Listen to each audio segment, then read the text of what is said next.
हाँ तो दोस्तों, आज हम स्टार्ट करेंगे एक्सरसाइज 6.2 फॉर क्लास 9 CBSE। हाँ भाई, लाइन्स एंड एंगल्स वाला चैप्टर है। आप लोगों को मैंने जो पहले बताया था 6.1 वाला जो मेरा वीडियो है, उसमें बताया था भाई 2 पैरेलल लाइन होना बहुत ज़रूरी है। जो भी आपने चैप्टर लास्ट ईयर पढ़ा था 8th क्लास में, उसमें यही था कि भाई 2 parallel line, transversal line, corresponding angle, alternate interior angle, है ना, वर्टिकल अपोजिट एंगल, वही सारा गेम यहाँ चल रहा है। बस थोड़ा सा ध्यान रखना कि जैसे जैसे क्या होता है, एक्सरसाइज 6.1 में भी 6 क्वेश्चन हैं, 6.2 में भी 6 हैं, और 6.3 में भी कितने क्वेश्चन हैं, 6 क्वेश्चन। टोटल मिला के 18 क्वेश्चन है, लेकिन 18 में 4 से 5 क्वेश्चन ऐसे होंगे जो हमें क्या करने वाले हैं, प्रूव करने वाले क्वेश्चन हैं। तो प्रूव करने वाले में थोड़ा दिक्कत आती है। बाकी ये तो देखो कितने सिंपल है। क्या बोल रहा है, in figure 6.28 find the values of the x and y and then show that A B parallel C D. हाँ भाई, कोई भी लाइन, 2 लाइन पैरेलल कब होती है? हाँ भाई, कब होती है? जब या तो उसके ऑल्टरनेट एंगल इक्वल हो जाए, ठीक है, या उसके करस्पॉन्डिंग एंगल इक्वल हो जाए, या कोई सी भी ऐसी प्रॉपर्टी हो जो हमने एक पैरेलल लाइन के लिए पढ़ा है। हाँ भाई, जब ऑल्टरनेट एंगल इक्वल बताने होते थे तो 2 लाइन का पैरेलल होना बहुत ज़रूरी होता था। लेकिन जब 2 लाइन पैरेलल दिखानी है तो या तो कोई ऑल्टरनेट एंगल इक्वल हो, या कोई करस्पॉन्डिंग एंगल इक्वल हो, या कॉन्जिक्यूटिव एंगल्स का सम कितना होना चाहिए, को इंटीरियर एंगल का सम कितना होना चाहिए, 180 होना चाहिए। तो इनमें से कोई भी एक चीज़ अगर आप प्रूव कर दोगे तो आपके लिए गेम क्या हो जाएगा, ईजी हो जाएगा। तो वही हमने यहाँ पे किया कि यहाँ पे दे रखा था भाई 130 ये रहा, तो ये y क्या हो जाएगा हमारा 130 हो जाएगा। कैसे? Vertical opposite angle. Find the values of x and y and then show that A B parallel C D. तो इसमें क्या लिखा भाई, हमने x + 50 = 180। तो हम ये बोल तो सकते नहीं थे, लेकिन हमें ये पता है कि भाई लीनियर पेयर तो क्या होता है, पैरेलल लाइन हो नहीं हो, एक सीधी लाइन क्या कहलाती है, अगर बीच में से कोई एंगल काट रहा है तो वो लीनियर पेयर कहलाएगी हमेशा। सीधी लाइन, स्ट्रेट लाइन होना, स्ट्रेट लाइन होना क्या है, बहुत ज़रूरी है। तो इसलिए हम ये बोल सकते हैं कि भाई स्ट्रेट लाइन है, इसलिए कि हमने लीनियर पेयर लिख दिया। लेकिन ये 130 y के बराबर डायरेक्ट नहीं कर सकते। क्यों? क्योंकि यहाँ 2 पैरेलल लाइन है या नहीं ये हमें पता है, बता नहीं रखा, उल्टा पूछ हो रहा है। And then show that A B parallel C D, हमें कहीं गिवन नहीं है, इसलिए हम इन दोनों को पैरेलल नहीं मानेंगे। तो हमने क्या निकाल दिया भाई, ये हमारा हो गया कितना, 180 में से 50 लेस कर दिया, ये हो गया हमारा 130। हाँ भाई, ये हमारा 130 आ गया। कौन सी एक्स की वैल्यू? ये तो पहले से गिवन था, ये तो पहले से गिवन था, लेकिन अब हमारे पास पता है कि यार y 130 है, ठीक है। ये y जो है ना हमारा, ये 130 है। कैसे? कि ये इसके क्या है, वर्टिकल अपोजिट है। लेकिन उससे पहले एक बात समझो कि ये वाला जो x 130 आया था और ये भी 130 है, दोनों एंगल क्या है, ये वाला एंगल क्या है, करस्पॉन्डिंग एंगल। दिख रहे नहीं दिख रहे? तो ये करस्पॉन्डिंग एंगल ही हमें बताते हैं कि यार ये जो ए बी है ना, ये सी डी के क्या है, पैरेलल है। उस बिहाफ पे हम ये बोल सकते हैं कि अगर ये दोनों लाइन पैरेलल प्रूव हो गई है तो हम बोल सकते हैं कि ये 130 क्या है, एंगल y के बराबर है। हाँ भाई, 2 चीज़ बड़ी विशेष ध्यान रखना है इस क्वेश्चन में। है सिंपल सा, बस स्टेप बाय स्टेप चलोगे तो सिंपल है, अगर एक भी स्टेप गायब करा गड़बड़ है। सबसे पहला गेम क्या किया भाई, ये 130 है ना, ये जो एरो बना रहा हूँ मैं, ये 130 हमें पता नहीं था, लेकिन ये पता था कि ये जो लाइन है ना एकदम सीधी जा रही है। ये लाइन क्या जा रही है हमारी, सीधी जा रही है। तो ये पूरा का पूरा 180 बनाएगा। इस 180 में से ये 50 लेस कर दोगे, 130 आ गया। हाँ भाई, ये वाला एंगल और ये वाला एंगल दोनों क्या है, 130। और आपको दिख रहा है भाई ये भी नहीं, ऊपर से नीचे गिर रहा है, ये भी क्या कर रहा है, ऊपर से। इसको थोड़ा सा इरेज कर लेता है डायग्राम को, बिल्कुल। ये बंदूकें चल गई हमारी।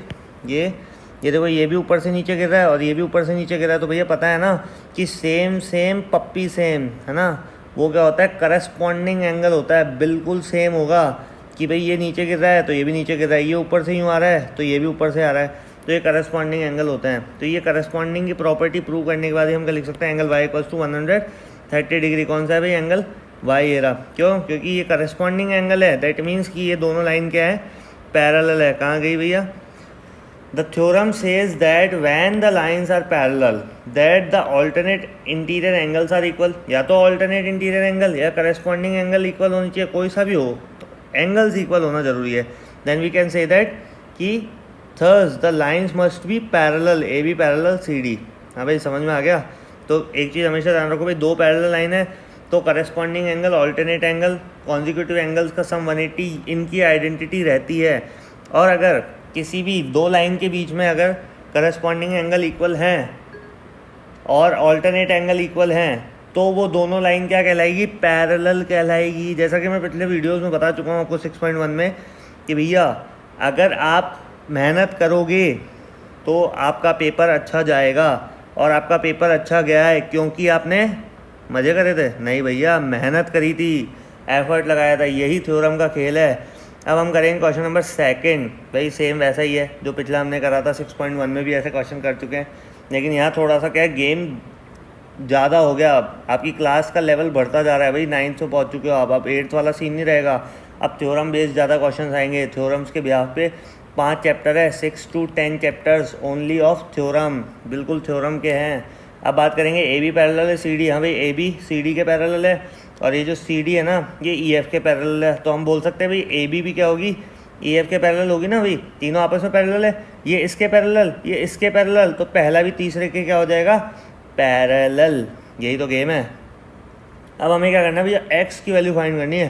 भैया एक्स तक पहुंचने के लिए ना वाई को जेड के साथ रिलेशन बनाना पड़ेगा। क्यों? क्योंकि जैसे भी बताया भी ए बी सी डी के बराबर है, मतलब sorry A B C D के क्या है, पैरेलल है। सी डी ई एफ के क्या है, पैरेलल है। तो ये दोनों भी आपस में क्या हो गई, ऊपर और नीचे वाली ए बी और ई एफ क्या हो गई, आपस में पैरेलल हो गई। वैसे ही अगर हम वाई और जेड का रिलेशन बनाते हैं भैया, ये जो वाई है और ये जेड है, लेकिन इसका कोई रिलेशन लग नहीं रहा भाई दूर दूर तक। ये क्या हो रहा है, ये तो यूँ ऊपर से गिर रहा है और ये यहाँ से गिर रहा है। लेकिन देखो, अगर हम बात करें सी डी को भूल जाओ, बीच वाली जो सी डी है ना, इसको भूल जाओ। तो अगर ए बी और ई एफ की बात करें हम, हाँ भाई थोड़ा कचरा हो गया, साफ़ कर लो। तो ए बी और ई एफ की अगर बात की जाए तो ये दोनों लाइन भी क्या है, पैरेलल है, अभी बताया आपको, है ना। तो एक्स और जेड कोई रिलेशन रखते हैं क्या भैया, देखते हैं अभी कैसे रखते हैं। भाई एक्स यूँ जा रहा है और जेड यूँ जा रहा है, भाई ऑल्टरनेट एंगल हो गए क्या, एक तो ऊपर बन रहा है, एक यहाँ बन रहा है। तो ऑल्टरनेट एंगल क्या होता है, इक्वल होता है। तो हम कह सकते हैं भाई ए बी पैरेलल है सी डी के, x angle x plus angle Y equals to 180 degree. हाँ भाई, एक्स और वाई में रिलेशन दिख रहा है कि ये 180 है। कैसे है भाई, एक ही दो पैरेलल लाइन के एक ही साइड में बनने वाले इंटीरियर एंगल, हाँ भाई दोनों इंटीरियर है ना, तो इनको क्या बोलेंगे, कॉन्जिक्यूटिव इंटीरियर एंगल बोलेंगे। इनको क्या बोलेंगे, कॉन्जिक्यूटिव इंटीरियर एंगल्स का सम कितना होता है, 180 डिग्री। इसलिए इसने लिख दिया भैया, अगर ए बी सी डी के पैरेलल है, then we can say that angle x plus Y equals to 180 degree. Interior angle of the same side of a transfer is equals to 180 degree. अब A B parallel C D and C D parallel E है, then we can say that A B parallel E है। क्योंकि भाई C D से C D cancel हो गया ना, तो बचा गया ए बी और ई एफ। अब हम बोल सकते हैं angle x equals to angle z, alternate interior angle, जो कि मैंने ऊपर कहानी अभी समझाई थी आपको इस वाले डायग्राम में। अब हम बोल सकते हैं कि putting second value from second to 1, है ना, putting value from second to 1 कैसे, कि भाई एक्स की वैल्यू जेड है, एंगल एक्स और एंगल जेड भी लिख सकते हैं ना। तो इस एंगल एक्स की जगह क्या लिख दो आप, एंगल जेड लिख दो। तो angle Z plus angle Y equals to 180 degree, ये लिख दिया हमने। क्या हो गया भाई, X plus Y equals to 180 था, एक्स की जगह क्या लिख दिया, angle Z plus angle Y equals to 180। हाँ भाई, एंगल जेड प्लस वाई कौन कौन सा है, ये रहा जेड और ये रहा वाई। भाई इनमें तो रिलेशन बैठाना था, क्योंकि इनमें रिलेशन बैठ गया ना, फिर थोड़ा सा ईजी हो जाएगा हमारे लिए काम। तो angle Z plus angle Y क्यों बनाया भाई, रिलेशन को बनाया, देख लो अभी जल्दी से आ जाओ ऊपर क्वेश्चन में। हाँ भाई, वाई और जेड का रेशियो दे रखा था, इसलिए हमने इन दोनों में रिलेशन बैठाया है। अब एंगल वाई और जेड का रेशियो क्या है, 3:7 है। तो एंगल वाई को क्या ले लिया, 3 है, तो जेड को ले लिया 7 है। हाँ भाई, ए वाला कॉन्सेप्ट या कोई सा भी अल्फ़ाबेट ले सकते हो, और इसका कॉन्सेप्ट मैंने आपको समझा ही रखा है पहले। क्या कि कोई भी दो नंबर है, जैसे है ये है 15 और है 35, तो क्या करेंगे, इनको एक ही नंबर से सॉल्व करेंगे। 5 3 15 और 5 7 35, 3:7 आ गया। तो जो 5 से डिवाइड किया ना, इसको किससे किया, इसको भी 5 से और इसको भी 5 से। ये 5 या फिर ऐसा कोई नंबर ही क्या है, वो ए है, ऐसा कोई नंबर ही क्या है, वो ए है, इसलिए हमने उसको ए मान लिया। तो 3a + 7a equals to 180 degree. 10 है, 10 इससे डिवाइड हो गया, कितना आ गया हमारा, 18 डिग्री आ गया ए की वैल्यू। अब ये एंगल वाई कितना था, 3 है, एंगल जेड कितना था, 7 है। अब हमें पता है यार कि दूर दूर तक जो रिलेशन है ना एंगल जेड का एंगल एक्स के साथ बन रहा है, ये दोनों क्या हैं अपने, ये दोनों हैं बराबर। क्या है ये, इक्वल है। इक्वल क्यों है, ऑल्टरनेट इंटीरियर एंगल ना, इक्वल है। तो अगर हम जेड की वैल्यू निकाल लें, हाँ भाई क्या निकाल लें, जेड की वैल्यू, तो मैंने यहाँ पे वाई की वैल्यू भी निकाल ही दिया, वाई नाराज हो जाएगा ना।